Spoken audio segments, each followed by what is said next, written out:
PKD Nambiar, what do you think, are going to be the ramifications of what we have seen play out in the AIADMK? Well, absolutely. I think one of it's very unfortunate that the people who have just moved out of the power in 1.5 years' time, they are just going through this crisis within the party. So generally in democracy, especially what happens when you are not in power, the only power what you have is to have the control over the party. And AIADMK, definitely, there is no doubt, it has ruled the state for several terms. So of course it is a very powerful party in that way that it has got representation in every part of Tamil Nadu. So but as you yourself said in your initial remarks, that you cannot have two power centers. There is somebody where there is the power should the final word in any political system, for that matter any organization. Unfortunately, in the case of these two people, both of them are former chief ministers, both of them claims themselves to be the most close associates of Jayalalitha. They all wanted to enjoy the inheritance and the legacy of Jayalalitha. So I think AIADMK is going through a crisis because this is not going to benefit the party in anyhow. The only advantage you can say that it is not going to face any major elections in the anytime soon. But there is another thing what you said is the right thing, that the BJP is becoming very, very powerful slowly, and it is started getting a large amount of people started following BJP. So in other words, BJP has always been powerful as an organization in entire South Indian states, including Tamil Nadu, especially in the Kanyakumari belt or in the Coimbatore belt and etc. It's a very powerful force. But with this new kind of, especially Mr. Modi coming into power, has re-energized, and with the new BJP president in Annamalai, has really started inspiring people.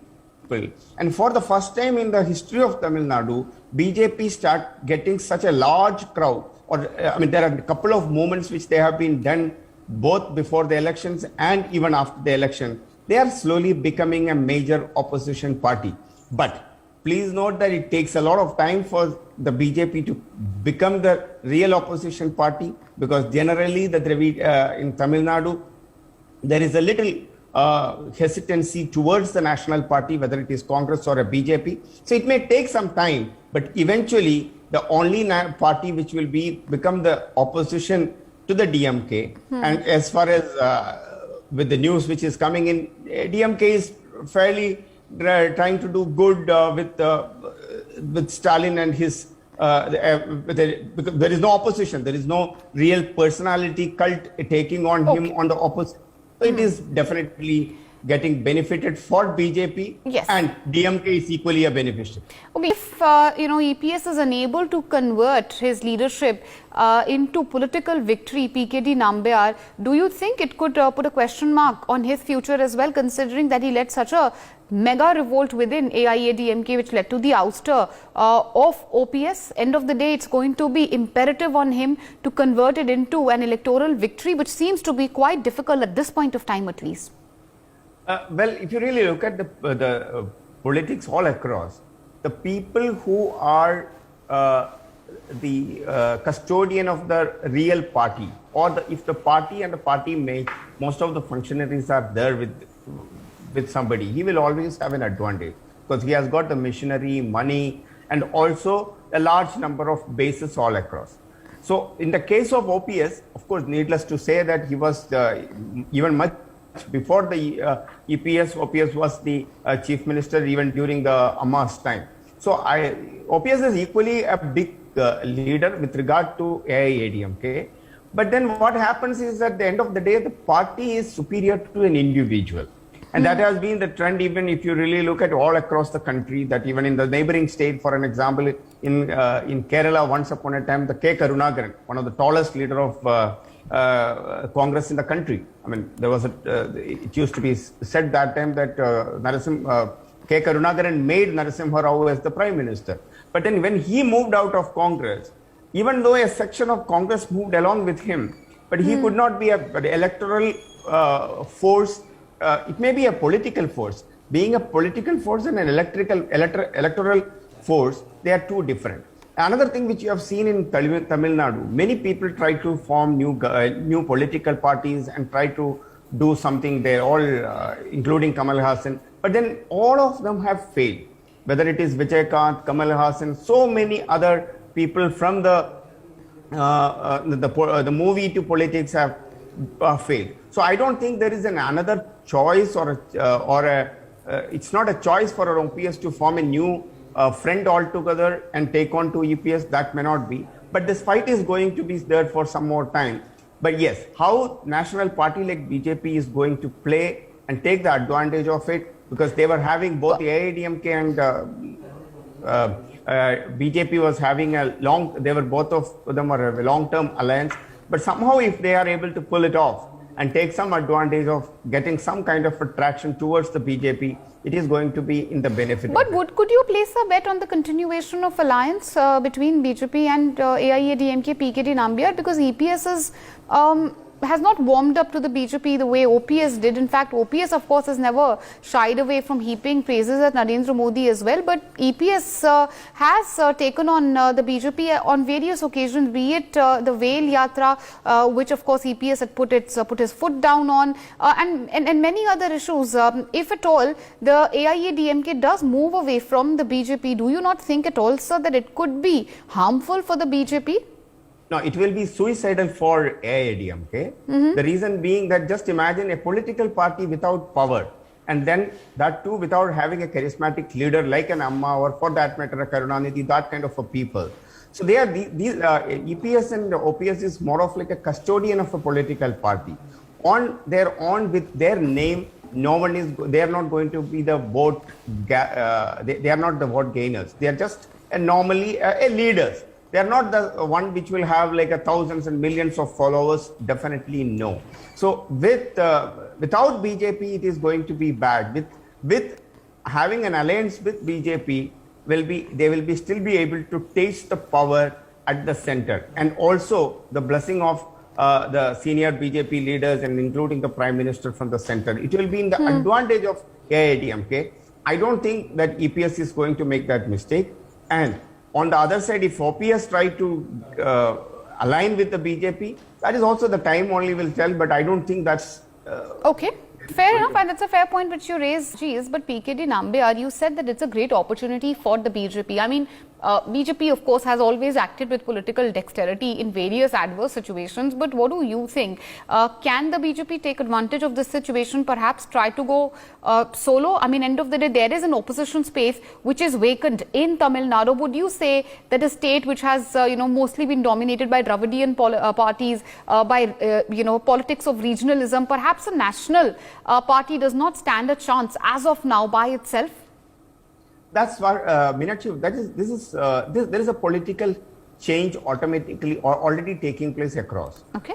You have seen that even in the case of, like, for an example, in Bengal, West Bengal, everybody said, or in Marathi Manush, the concept in the regionalism, regionalism has been always been there, but hyper regionalism have been one of the mark of many of these leaders, including especially the Dravidian parties. But that is slowly changing. That Tamil Nadu cannot stay in an isolated, as like isolated world or a separate country. So if you really look at from the last couple of months, the kind of remarks like some of these top leaders of DMK made, they were talking about autonomy on so on and so forth, and language issues one after another. What is the takeaway from all of that is very simple. They all have that heat of BJP's domination slowly coming in, or BJP's popularity coming in the state, or the kind of traction which BJP and its leaders are able to get, which has never been in the case. As I said in the beginning, that BJP always had its strong cadre, X amount of a vote. Its presence almost in every nook and corner of the state. But it was never an electoral machine which can really gather a lot of votes or go on and become a real opposition party. But today it is slowly becoming a force to reckon with within Tamil Nadu. If you really look at from the point, the number of remarks in the recent past, at least in the last 6 months, from the DMK leaders, including Mr. Stalin, that body language towards the BJP has completely transformed. So that clearly gives you an indication that BJP is slowly becoming the main opposition party, and AIADMK going off from the track with their own internal fights. And as Rajalakshmi said, that it is Dinakaran and Shashikala, and it's also an over story. That story has no much relevance. It may have some kind of a relevance in the media to just hype it up. They were always been a force little bit when Amma was there. The moment Amma had gone, they had gone. So they have no political significance. Even Kamal Hassan. I'm sorry I'm interrupting you. Yes, and I agree with you. Perhaps these parties which have tried to go on their own. Okay, please finish your point quickly. No, I was just telling that, see, look at the way Tamil Nadu politics recently changed. Kamal Hassan was one of the biggest star of Tamil Nadu. I mean, Rajinikanth and Kamal Hassan at par with each other. But when he started a political party, people did not vote for him. And this whereas his movie Vikram just recently has become a super duper hit. So that means today's Tamil Nadu and Tamilians to understand the difference between a real hero and a screen hero. So that means the politics of Tamil Nadu has matured much bigger, and that definitely gives an impact on the national party to come in and play a major role in the... Exactly, that PKD Nambiar will agree with you. And my last question again, we're running out of time, Mr. Nambiar, but when you say that the BJP is going to be the biggest beneficiary, what's the basis for this argument? If EPS decides to go solo, how do you think the BJP is going to benefit from the same? It's a national party. Can it have that type of hold on Tamil Nadu, which has had a very different type of politics, where Hindi imposition, need issue is something which the DMK has been focusing on attacking the centre for, and if at all they do ally with the AIADMK, this alliance continues, sans OPS, that could lead to, even if it's a 1 or 2% loss of vote share, how does a weakened AIADMK help the BJP? So in business, there is something called as a marketplace. So in a marketplace, the overall target group is limited. So they have and in most of the South Indian states, the people are politically and ideologically connected. Since AIADMK has been connected or in partnership with BJP for the last several decades, definitely they have been working together. So they will not be having for a DMK leader to get into a BJP fold, it requires so much of courage to go there. But for AIADMK cadre, it is easy for them to align with the BJP, as they have been in the same fold for several decades. But otherwise, see, in politics, you cannot say that, okay, one person's loss is another person's victory. That doesn't work. It's not like a typical business. But even then, only on the one side, Annamalai and his team and the BJP is doing extremely good. The national leadership of BJP has given a special attention to every South Indian state. All of them put together, you are seeing an aggressive, actionable BJP. On the other side, AIADMK, which is going off the track. So where do these AIADMK people will go? So they will also wanted to be aligned with somebody with whom they have been comfortable with. I think BJP would be the natural choice, but it may be too early to predict all of it. And politics is very difficult to predict these days, and especially in Narendra Modi's era. And when it comes to Tamil Nadu politics, it becomes even more tough. Though I still think there are many imponderables left for the BJP, but again, that aside, the BJP would certainly want to keep EPS in good humor, at least till